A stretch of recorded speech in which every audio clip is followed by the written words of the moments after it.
laba ka mid ah xayawaanada ugu waaweyn caalamka xayawaanaadkaasi waa dubka iyo libaaxa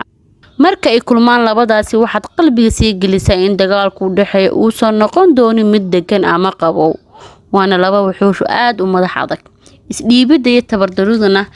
sharcigoodu kuma jirto dagaalka dhexmarana si fudud kuma ilaada abid waxaasoo dhan waxaan kaga bogan doonaa muuqaalka ee hanaga degdegin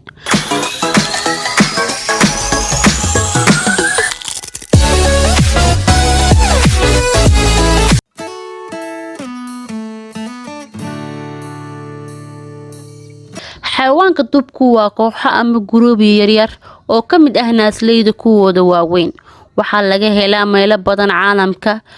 waxaana ay ku nool yihiin buuraha kaymaha meelaha saxrada ah iyo dhulka cawska leh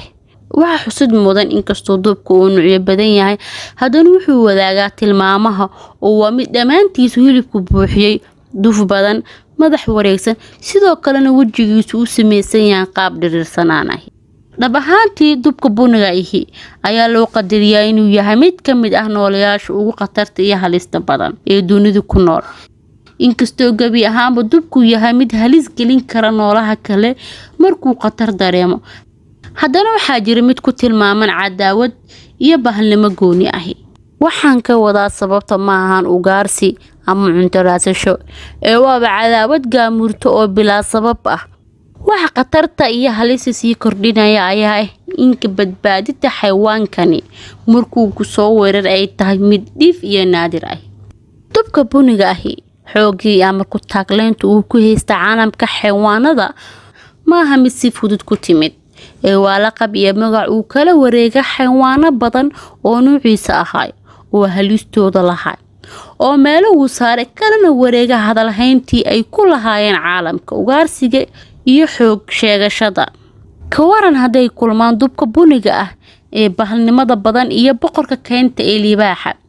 taasi waa sida dhacaysa muuqaalka dhexdiisa dhabtiina ah mid aad u xiiso badan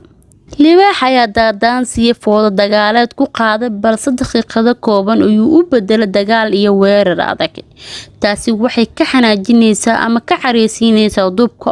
oo wuxuu guda galay inuu isdifaaco balse libaaxa siduu u maleynayo horaanba howsha maysan noqon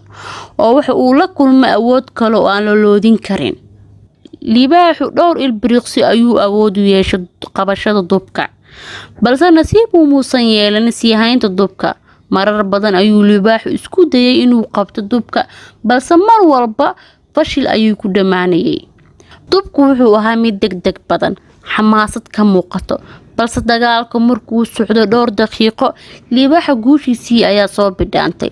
dubkana daciifnimadiisii ayaa soo ifbaxday sababtoo ah darbooyinka libaaxa ee dubka ku dhacay ma ahayn kuwa dhayl ah ama la dhayalsan karo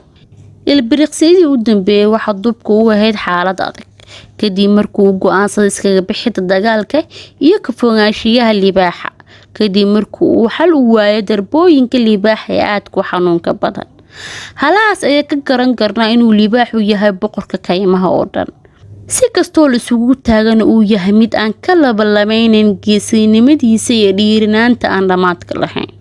halaas ayuu ku eg yahay muuqaalkeena waa inoo mar kale iyo muuqaal kalena mid ah intaan ku kulmi doono